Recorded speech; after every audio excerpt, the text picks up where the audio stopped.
একটা মাটির পাত্র কিনতে গেলে ভালো করে দেখে কেনে। আমার চরণ কমল দেবদুর্লভ বস্তু, আমি যাকে দান করবো, ওই চরণে যাকে আশ্রয় দেবো, তাকে একটু পরীক্ষা নেব না? ওই জন্য ভক্তের জীবনে অনেক পরীক্ষা আসে, মা, অনেক দুঃখ বিপদ আসে।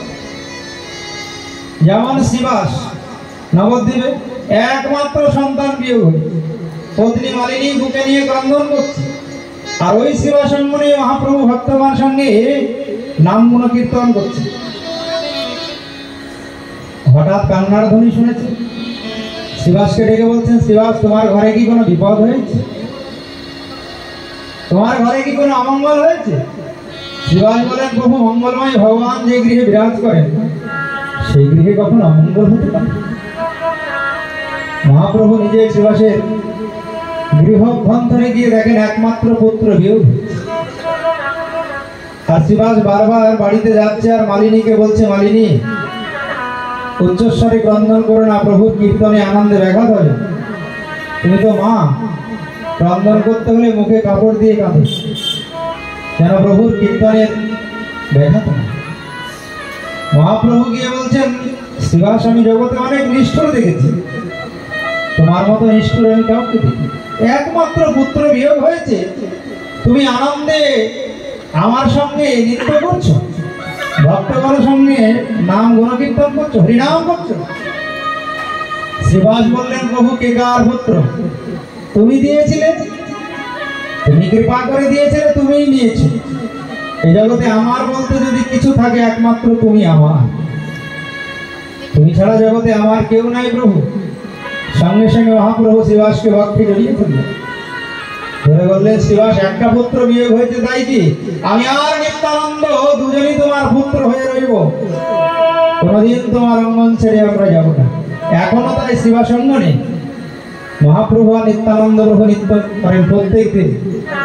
মহাপ্রভুর 4টি জায়গায় ওই জন্য নিত্য স্থিতি, শ্রীবাস অঙ্গনে, সচির রন্ধনে, রাঘব ভবনে আর নিত্যানন্দের নর্তনে। এই 4টি জায়গায় মহাপ্রভু নিত্য বিরাজ করেন। এখনো অদ্যাবধি লীলা করেন গৌড়ায়, কোন কোন ভাগ্যবান ভাগ্যবতী দেখতে পারে না। ভক্তের জীবনে অনেক দুঃখ বিপদ আসে।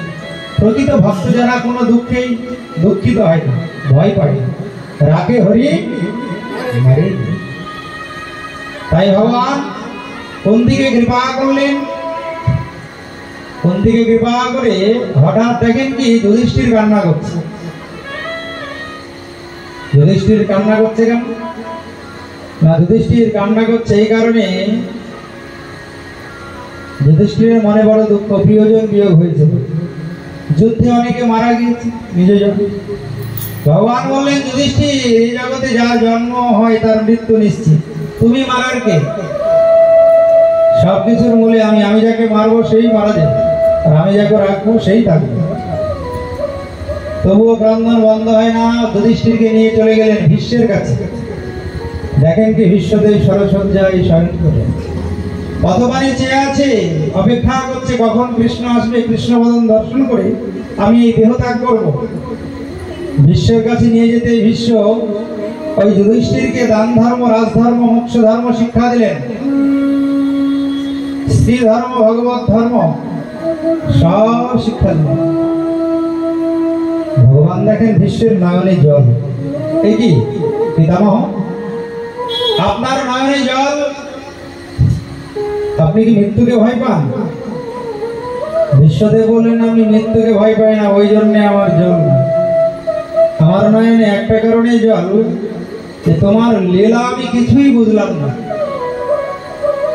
যে পাণ্ডবদের সঙ্গে তুমি সতত বিরাজ করো, অনাদিরাদি গোবিন্দ সর্বকারণের কারণম ভগবান, সঙ্গে থাকা সত্ত্বেও পাণ্ডবদের দুঃখের শেষ নেই। এই কি তোমার লীলা প্রভু? এই আমার পক্ষে ওঝা বলতে। তাই আমার একটা কন্যা আছে, তোমাকে দিয়ে যেতে চাই, ওই জন্য আমি অপেক্ষা করছি। তোমার আবার কন্যা? বলে, হ্যাঁ কৃষ্ণ, আমার একটা কন্যা। তুমি কোনোদিন বিবাহই করলে না, কন্যা এলো কোথা থেকে? বলে, না, আমার একটা কন্যা আছে। ওই কন্যাটা হলো মতি, বুদ্ধিরূপী কন্যা। এই কন্যাটিকে আমি তোমায় দিয়ে যেতে চাই। এই কন্যাটিকে তুমি গ্রহণ করো। কারণ তুমি মন বুদ্ধির অগোচর, মন বুদ্ধি ইন্দ্রিয় দ্বারা তোমাকে বোঝা যায়। তাই মতি, এই বুদ্ধিটিকে আমি তোমায় দান করে দিতে চাই। এতে মতির উপকল্পিতা বিতেশেনা ভগবতী সাত্তত পঙ্গভে বিভবেনে শাশুকমপগতে ক্বচিদ বিহরত প্রকৃতিমুপেয়সে যাদ্ভব প্রবাহ ভুবন গমনম তমান বর্ণ রবিকর গৌরবরম বরম দধানে কুরল বকুলা পিতানলাভজম বিজয় সফের চিরস্তমেন ভক্ত। শুরু করছেন বিশ্বদেব যাওয়ার সময় কৃষ্ণ মতি বুদ্ধি রবি কন্যাটিকে আমি তোমায় দিয়ে যেতে চাই, তুমি কৃপা করে গ্রহণ করো। যদি তুর গরজ বিধম্র বিশ্ব অচলিত শ্রমবায় জলঙ্কিতাসে মমনিশিত শরৈর বিভেদমান বচিবিলাসত কামচে অস্তু কৃষ্ণয়াত্মা সপদি সখী বচনি সাম্য মধ্যে নিজ পরয়র ভলয় রতম নিবেশ হিতবতী পর সৈনিকায়ুরক্ষ্মা হিতবতী পার্থ সখে রতি মমাস্তু ব্যবহিত পুতনা মুখম নিরীক্ষ স্বজন বধারি মগশত সুবোধা কুমতি মহরগাদম বিদয়ায় শরণরতি পরমশতস্য ন্যস্তো নিগমপায় মহাপ্রতিজ্ঞা হৃতমতি করতো মমপ্লুত রথস্থ হৃতচত চরণ ভয়াজ্জলাদ্যোগে হরিব অন্তমিমাগতত্তরীয় হিতবিশিগৃহত বিশীর্ণ দংশ শত জপ পরিপ্লুত আততাই নমে সমভিসার মত ভগর কাম স্বভাব তুমি ভগবান গতির মুকুন্দ ললিত গতি বিলাস বল গুহাস প্রণয়নী সমকল্পিত বন কৃত মন কৃত ভক্ত উন্মদান্ধা প্রকৃতি মগন কিল যশোধ তুমি মন জম শরীর ভাজা হৃদি হৃদি ধৃষ্টতমদমলকৃতনা প্রতিদৃশ নিবনৈ ধার ক্রমে কম সমধিগতস্মি বিধূত ধৃতমহ ঋতুমতি কল্পিত বিশেষণা ভগবতী শাশ্বত পুণ্যবে বিভবে ঋতুমতি রূপকল্পিতা বিশেষণা ভগবতী শাশ্বত পুণ্যবে বিভবে কৃষ্ণচন্দ্র ভগবান 11টি শ্লোকে সুন্দর স্তুতি করলেন কৃষ্ণের। ভগবান শ্রীকৃষ্ণ কৃপা করলেন, আর ওই ভগবানের বদন দর্শন করতে করতে উত্তরায়ণে উপস্থিত বিশ্ব সরযোদ্ধাই দেহত্যাগ করলেন। সৌনকাদি মুনিগণ প্রশ্ন করেছিলেন, কোন পাপের ফলে এত বড় ধার্মিক পিতামহ বিশ্বকে স্বরের উপরে শয়ন করতে হয়েছিল? কোন পাপের ফলে? তো সুধা গোস্বামী বলছেন, মন দিয়ে শুনুন। ওই বিশ্ব পূর্বজন্মে একটা জীব হত্যা করেছিল, একটা অর্ধমৃত সর্পকে পানির অগ্রভাগ দ্বারা কণ্টকাকীর্ণ এক বৃক্ষে নিক্ষেপ করেছিল। আর এই সাপটা কণ্টকের আঘাতে ধীরে ধীরে ধীরে ধীরে মারা যায়। জীবনে আর কোনোদিন পাপ করেনি। একটা অর্ধমৃত সর্পকে কণ্টকাঘাতে মেরেছিল বলে তাকে এই জন্মে ওই স্বরের উপরে শয়ন করতে হবে।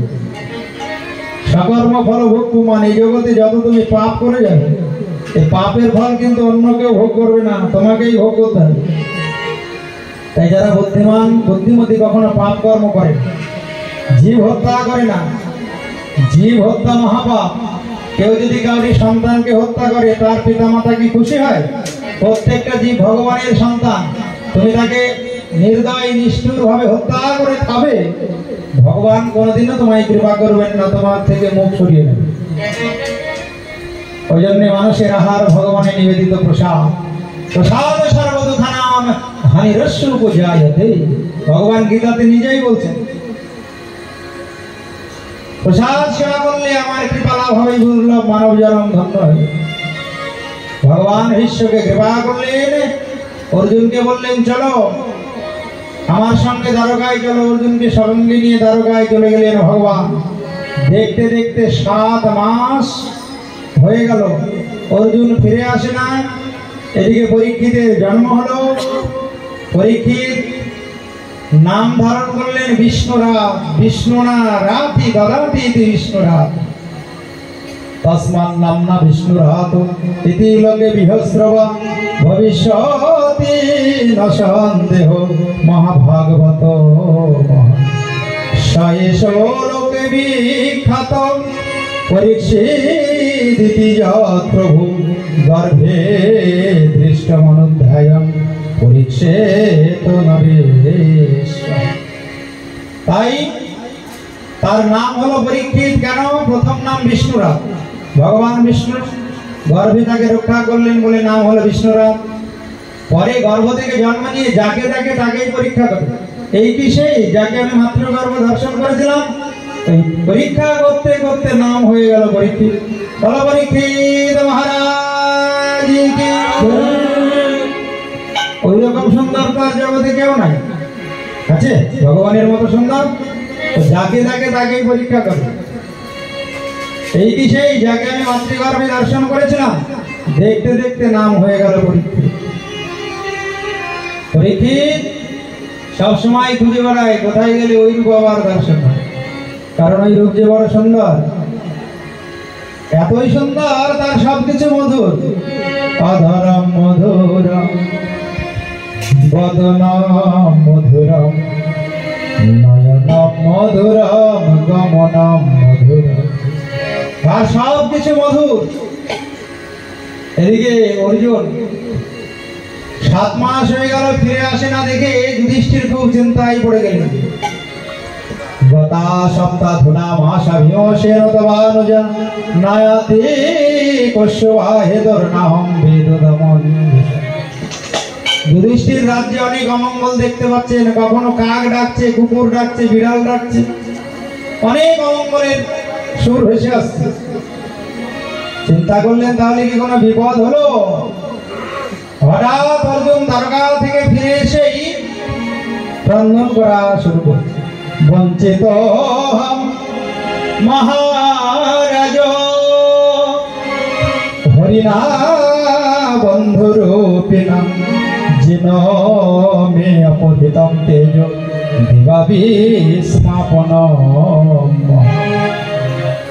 যেন মে অপহৃতম তেজ দেব বিস্মাপনম মহৎ। বঞ্চিত হলাম। কৃষ্ণ দ্বারকা থেকে লীলাসাঙ্গ করে স্বধামে গমন করেছে।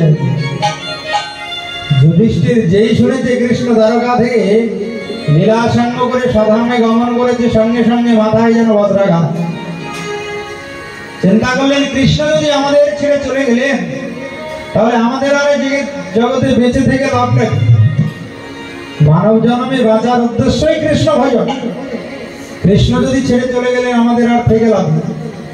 তখন যুধিষ্ঠির আদি পঞ্চপাণ্ডব দ্রৌপদী সহ সংসার সমস্ত রাজ্যের ভার ওই রাজা পরীক্ষিতের উপরে ন্যস্ত করে তারা স্বর্গারোহণের পথে গমন করলেন। জীবনীগণ, পরীক্ষিত রাজা হলেন, তিনি বিরাট নন্দন উত্তরের কন্যা ইরাবতীকে বিবাহ করলেন। ইরাবতীর গর্ভে তার জন্মে জয়াতি 4 পুত্রের জন্ম হলো। একদিন চিন্তা করলেন দেখি তো আমার রাজ্যে কে কেমন আছে, দেখার জন্য পরীক্ষিত রাজ্যে ঘোরা শুরু করলেন। হঠাৎ দেখেন এক জায়গায় এক পায়ে দাঁড়িয়ে আছে একটা দুর্বল বৃষ, এক পায়ে দাঁড়িয়ে আছে একটা বৃষ মানে ষাঁড়, আর তার পাশে দাঁড়িয়ে আছে একটা দুর্বলা গাভী, আর এক কালো পোশাকধারী এক ব্যক্তি হাতে দণ্ড নিয়ে তাদের উভয়কে মিথুনকে প্রহার করছে। এই দৃশ্য দেখে পরীক্ষিত ছুটে গিয়ে বললেন, কে তুমি? তোমাদের পরিচয়টা কি?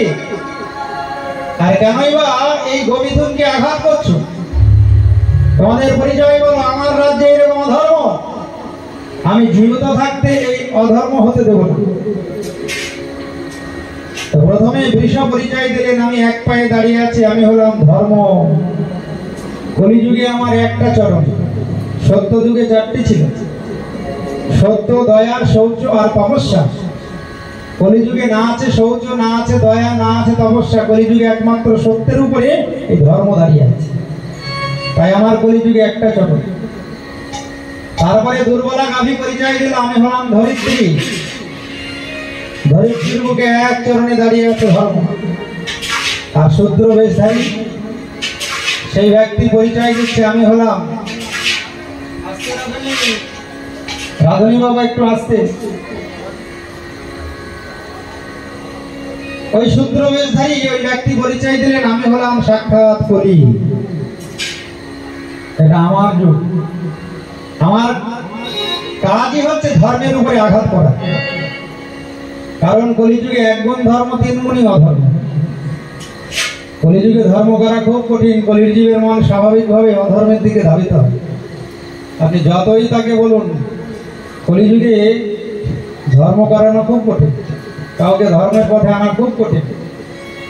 কলিযুগের মন, কলির জীবের মন অধর্মের দিকে ধাবিত হয়। কেন?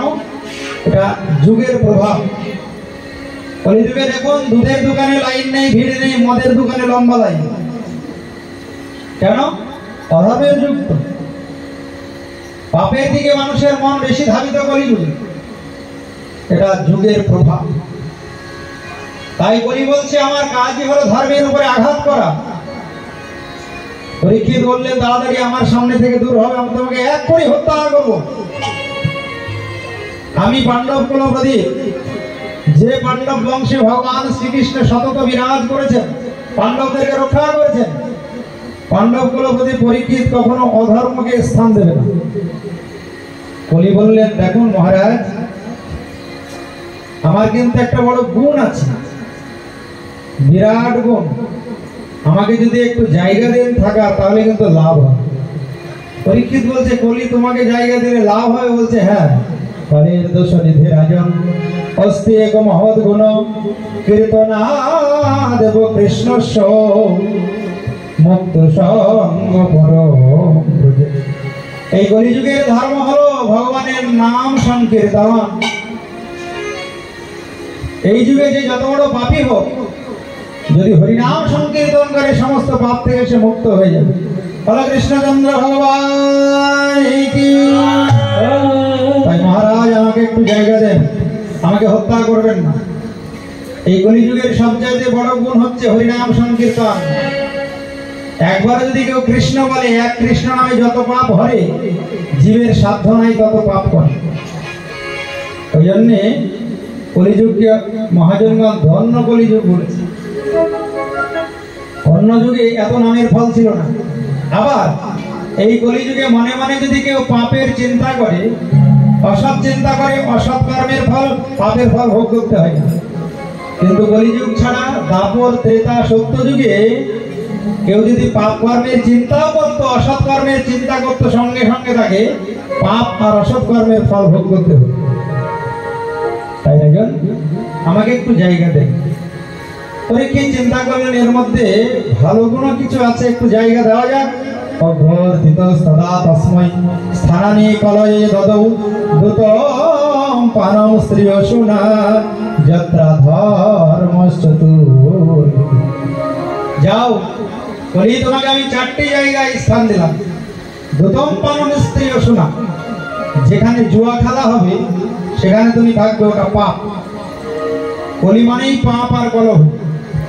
পানাম, যেখানে মদ্যপান হবে, সুরাপান হবে, সেটা পাপ, সেখানে তুমি থাকবে। স্ত্রী মানে অবৈধ স্ত্রী সঙ্গ যেখানে হবে, সেটা মহাপাপ, সেখানে তুমি বিরাজ করবে। আর সোনা মানে জীব হত্যা, যেখানে জীব হত্যা হবে সেখানে তুমি থাকবে। জীব হত্যা মহাপাপ। কলি বললেন, তাহলে চারটি জায়গা দিলেন, আর একটা জায়গা দেন। পুনশ্চ যাচ মহানায় জাতরূপ মদা প্রভু। জাতরূপ স্বর্ণ সুবর্ণ মানে ধন, অবৈধ উপায়ে উপার্জিত ধনের মধ্যে তোমার স্থান যাও। যে ধন ভগবানের সেবায় লাগে না ওই ধনের মধ্যে তুমি বাস করো। ওই জন্য অর্থের দুটি স্বভাব আছে বাবা। এই অর্থ যদি ভগবানের সেবায় খরচা হয়, এই অর্থের দ্বারা কিন্তু পরমার্থ লাভ হয়। আর এই অর্থ যদি কেউ নিজের ভোগের জন্য, পুত্র কন্যার জন্য, নাতি নাতনার জন্য জমিয়ে রাখে, ওই অর্থ কিন্তু অনর্থ ঘটায়, সোজা তোমাকে নরকে পাঠিয়ে দেবে। কি করে? তুমি জমিয়ে রাখলে টাকা পয়সা পুত্র কন্যা নাতি নাতনির জন্য, ওই ধন অর্থ টাকা পয়সা দ্বারা তোমার পুত্র কন্যা নাতি নাতনি যত পাপ করবে, অসৎ কর্ম করবে, জীব হত্যা করবে, মৃত্যুর পরেও তোমাকে এই পাপের ফল ভোগ করতে হবে। তোমার যদি স্বর্গে গতি হয়, ভাগবত বলছেন স্বর্গ থেকে তোমায় ধাক্কা দিয়ে ফেলে দেবে। যাও, তোমার সঞ্চিত অর্থের দেখো তোমার পুত্র কন্যাগণ অপব্যবহার করছে। ওই অবৈধ অর্থাৎ ভগবানের সেবায় যে ধন অর্থ ব্যয় হলো না, খরচ হলো না, তার মধ্যে কলি বাস করে। তাই যারা বুদ্ধিমান, আমাদের কালিদাস সরকার প্রভুর মতো কিছু অর্থ ভগবানের সেবায়, ভক্ত সেবায় একটু খরচা করতে হবে, না হলে পরে কিন্তু তোমার মানব জন্মটি বিফল হবে। ভাগবতে বলা আছে, ভগবান বলছেন দেখো, একটু লাইট জ্বালালে ইলেকট্রিক বিল দিতে হয়, পাখা জ্বালালে বিল জমা দিতে হয়, আর আমি যে অপরন্ত আলো বাতাস দিই তার জন্য কোন অফিসে যাও? মাটির নিচ থেকে জল তুলছ আর খাচ্ছ।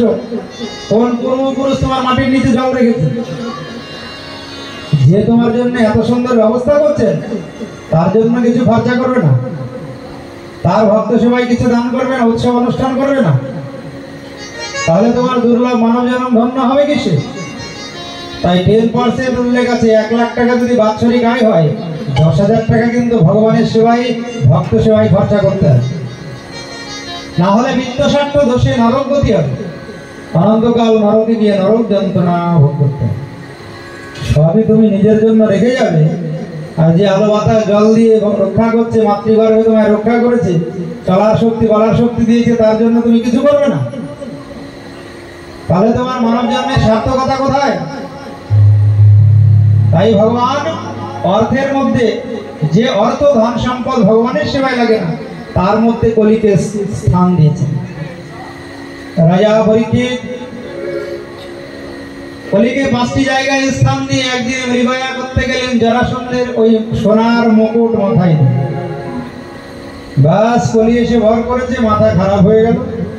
তৃষ্ণার্ত বিভাসিত হয়ে জল অন্বেষণ করতে করতে এক মুনির আশ্রমে গিয়ে উপস্থিত হলেন। সেখানে এক মুনি, শ্রমিক নামে এক মুনি ধ্যানস্থ অবস্থায় বসে আছে। গিয়ে বললেন, মুনিবর, আমি তৃষ্ণার্ত বিভাসিত, আমাকে একটু জল দেন। মুনি এমন ভাবে ভগবানের চিন্তায় ডুবে আছেন, কর্ণপাত করলেন না। প্রধান্বিত হয়ে ওই রাজা পরীক্ষিত বাণের অগ্রভাগ দিয়ে একটা মৃত সর্পকে তুলে মুনির গলায় জড়িয়ে দিলেন। আর যে মুনির গলায় মৃত সর্প জড়িয়েছেন, সঙ্গে সঙ্গে মুনিপুত্র শৃঙ্গি ঋষি তখন কৌশিক নদীর জলে ঋষি বালকদের সঙ্গে স্নান ক্রীড়ায় রত, স্নান করছে। শোনা মাত্র কৌশিক নদীর জল হাতে নিয়ে অভিশাপ দিলেন, কৌশিক্যাব উপসৃশ্য বাক বজ্রম বিশেষর্য, বাক বর্জম, এমন ভাবে অভিশাপ দিচ্ছেন যেন সে ওই তক্ষণই ভস্য হয়ে যাবে। ইতি লঙ্ঘিত মর্যাদম তক্ষকা সপ্তমে হরি দংশতি স্ম পুলঙ্গারম চদিত মে ততদ্রোহম। ইতি লঙ্ঘিত মর্যাদম তক্ষক সপ্তমে হরি, আমি অভিশাপ দিলাম, যে কুলাঙ্গার আমার পিতার গলায় মৃত সর্প জড়িয়েছে, আজ থেকে 7 দিনের মধ্যে তক্ষক দংশনে তার মৃত্যু হবে। 10 থেকে 7 দিনের মাথায় সর্প দংশনেই তার মৃত্যু হবে। অন্য কোনো অভিশাপ লাগুক আর না লাগুক বাবা, এই ব্রাহ্মণের আর বৈষ্ণবের আর গুরুদেবের অভিশাপ লাগবেই। ব্রাহ্মণ যদি অভিশাপ দিয়ে দেয়, অভিশাপ লাগবে। বৈষ্ণব যদি দুঃখ পেয়ে অভিশাপ দেয়, অভিশাপ লাগবে। আর কোন গুরুদেব যদি অভিশাপ দেন, তাহলে শিষ্যের অভিশাপের ফল ভক্ষণ করতেই হবে, অভিশাপ লাগবেই লাগবে। এইবার ধ্যান ভঙ্গ হয়ে শ্রমিক মুনি তার শিষ্য গৌরমুখকে দিয়ে সংবাদ পাঠালেন, যাও রাজা পরীক্ষিতকে বলো তার কর্মই মাত্র 7 দিন। শোনা মাত্রই পরীক্ষিত আনন্দিত হলেন, যেমন কর্ম তেমন ফল। আমি যে কর্মটা করেছি এটা ভালো কর্ম তো করিনি, কোনো মুনিকে অপমান করা, তার গলায় সাপ জড়িয়ে দেওয়া, এই কাজটি মোটেও ভালো। পাণ্ডব কুলপতি পরীক্ষিত চিন্তা করলেন 7 দিনের মাথায় তক্ষক দংশনে মৃত্যু হবে, অভিশাপ দিয়েছে ঋষি বালক সিংহ ঋষি, তাহলে এই 7 দিনের মধ্যে আমাকে ভগবানকে লাভ করতে হবে। এই মানব জন্ম বড় দুর্লভ, আর যে পরের বার মানব জন্ম হবে এমন কোনো গ্যারেন্টি নেই। ভগবানের অনন্ত কোটি ব্রহ্মাণ্ড, আর যদি ভারতবর্ষে জন্ম না হয়, পৃথিবীর মতো এইরকম ব্রহ্মাণ্ড ভগবানের অনেক আছে। এই ব্রহ্মাণ্ডে জন্ম দিল না পৃথিবীতে, অন্য ব্রহ্মাণ্ডে পাঠিয়ে দিল। ভজন সাধনের অনুকূল পরিবেশই দিল না, তাহলে আমার মানব জন্ম বিফল হয়ে যাবে। আমাকে 7 দিনের মধ্যেই ভগবানকে লাভ করতে হবে। পাণ্ডব কুলপতি পরীক্ষিত চিন্তা করলেন, সংসারে থাকলে আমি ভগবানকে পাবো না, সংসারে অনেক ঝামেলা পাবো, সকাল থেকে রাত্রি পর্যন্ত ঝামেলার সমস্যার শেষ নাই। সমুদ্রে যেমন জলের ঢেউয়ের শেষ নাই, এই সংসারে দুঃখ বিপদ সমস্যা অশান্তির শেষ নাই। একটা যাইতো আরেকটা আছে, আরেকটা যাইতো আরেকটা আছে, আরেকটা যাইতো আরেকটা। খুব চিন্তায় পড়ে গেলেন, কি করা যায়? ভালো নাহি লাগে সংসার মনা, ভালো নাহি লাগে সংসার, আর ভালো লাগছে না। জন্ম মরণ জরা যে সংসারে আছে ভরা, জন্ম মরণ জরা যে সংসারে আছে ভরা, ইতে কিবা আছে বনসার মন, ইতে কিবা আছে বনসার, ভালো নাহি লাগে এ সংসার, ভালো নাহি লাগে এ সংসার। জন্ম মরণ জরা যে সংসারে আছে, জন্ম মৃত্যু আর রোগ ব্যাধি এই সংসারে পরিপূর্ণ হয়ে আছে। আজকে ভালো তো কালকে হার্ট অ্যাটাক, আজকে ভালো তো কালকে সুগার বেড়ে গেল। জন্ম মরণ জরা যে সংসারে আছে ভরা, ইথে কি বা আছে বলো সার? কি পাওয়া যাবে এই সংসার থেকে? সার কি আছে? কিছু আছে? যাওয়ার সময় বড় একটা শূন্য। তাই আমাকে এই 7 দিনের মধ্যেই ভগবানকে লাভ করতে হবে। সংসার ত্যাগ করে পরীক্ষিত হরিদ্বারে গঙ্গার তটে প্রায় উপবেশনে বসে গেলেন, অনশন ব্রত করলেন। যতক্ষণ নাই তক্ষক এসে আমাকে দংশন করবে ততক্ষণ আমি এখান থেকে যাব, আমি অন্ন জল কোনো কিছু গ্রহণ করব না। পৃথিবীর চক্রবর্তী সম্রাট অনশন ব্রত করেছেন, তা দেখে বিভিন্ন প্রান্ত থেকে দেবর্ষি ব্রহ্মর্ষি ঋষিগণ এসে উপস্থিত হলেন। কেউ বললেন, পরীক্ষিত তুমি তো পৃথিবীর চক্রবর্তী সম্রাট, অনেক ধন সম্পদ আছে, তুমি দান করো। কেউ বলে হোম করো, কেউ বলে যজ্ঞ করো। পরীক্ষিত সবাইকে হাত জোড় করে বলেন, দেখুন আপনারা কৃপা করে আমাকে সৎ উপদেশ দেন যে আসন্ন মৃত্যু পথযাত্রী মানুষের পক্ষে কায় মনোবাক্যে কি করা কর্তব্য। আমার মৃত্যু তো আসন্ন, আর মাত্র 7 দিন। আমরাও কিন্তু বাবা 7 দিনের মধ্যেই মারা যাব, সোমবার থেকে রবিবার পর্যন্ত 7 দিনই হয়। পরীক্ষিতের তো গ্যারেন্টি ছিল, আমাদের গ্যারেন্টি নাই। ওই জন্য আমাদেরকে লক্ষ্য করেই ব্যাসদেব বলছেন, দেখো এই 7 দিনের মধ্যে যারা যে মৃত্যু নিশ্চিত তাদের কি করা কর্তব্য।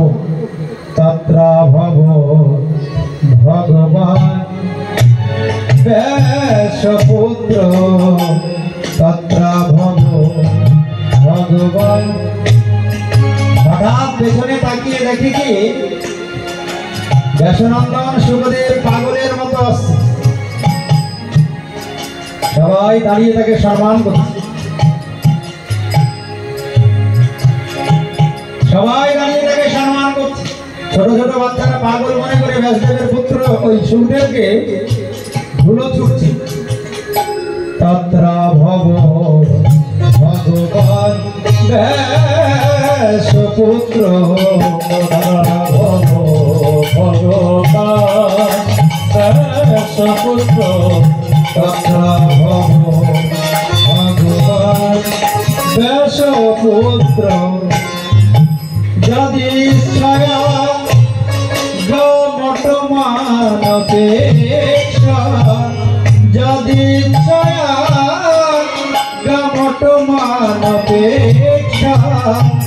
তত্রা ভব ভগবান ব্যাসপুত্র তত্রা ভব ভগবান ব্যাসপুত্র আলোকশালিঙ্গ নিজ লাভ তুষ্ট আলোকশালিঙ্গ নিজ লাভ তুষ্ট আলোকশালিঙ্গ নিজ লাভ তুষ্ট। সুখদেব কেমন ভাবে আসছেন? পাগলের মতো, পরনে কোনো পোশাক নেই, দেখতে 16 বছরের বালকের মতো বিষয়। আলোকশালিঙ্গ নিজ লাভ তুষ্ট ভৃতশ্চ বেশ তত্রা ভব ভগবান ব্যাসপুত্র তত্রা ভব ভগবান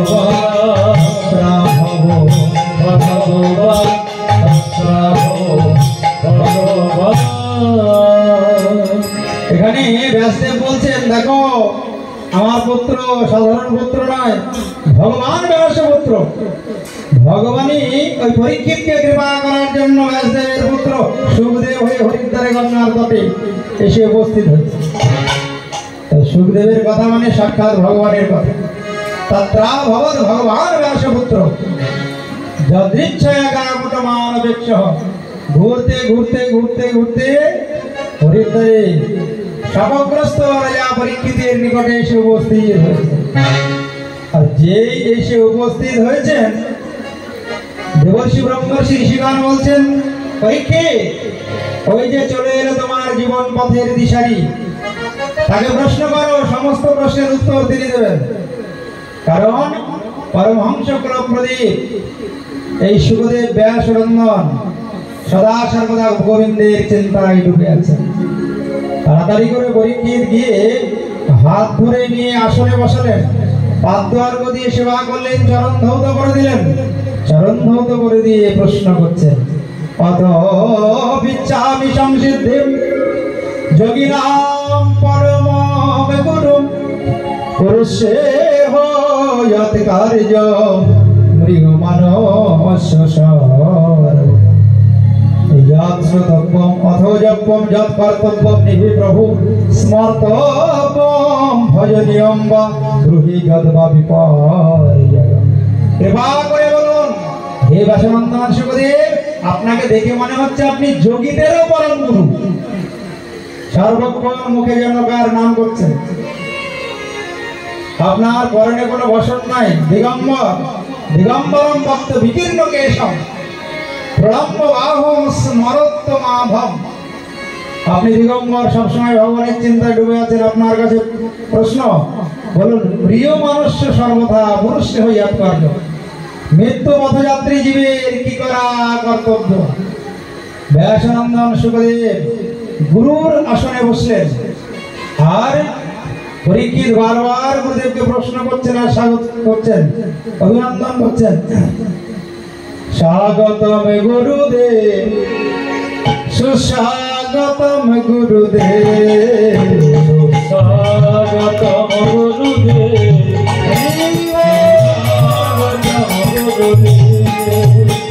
সুস্বাগতম সুস্বাগতম শরণাগতম গুরুদেব, সুস্বাগতম সুস্বাগতম শরণাগতম গুরুদেব, সুস্বাগতম গুরুদেব, শরণাগতম গুরুদেব।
পরীক্ষিত যখন এইভাবে ব্যাসনন্দন সুখদেবকে গুরুর আসনে বসে প্রশ্ন করলেন, এই প্রশ্ন শুনে ব্যাসনন্দন সুখদেব খুব প্রশংসা করলেন।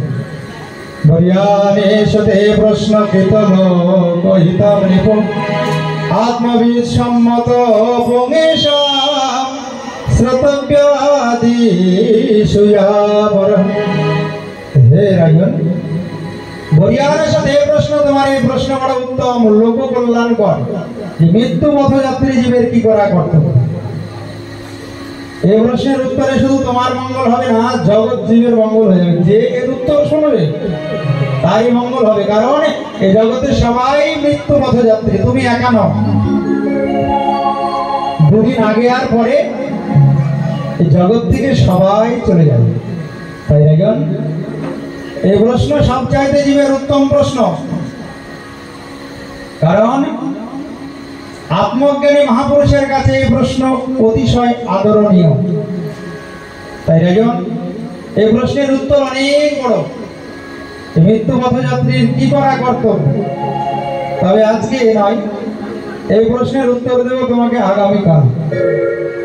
আজকে অধিক সময় হয়েছে, এই প্রশ্নের উত্তর গুরু গৌরাঙ্গের কৃপায় আগামীকাল ঠিক 5:30 থেকে কীর্তন শুরু হবে।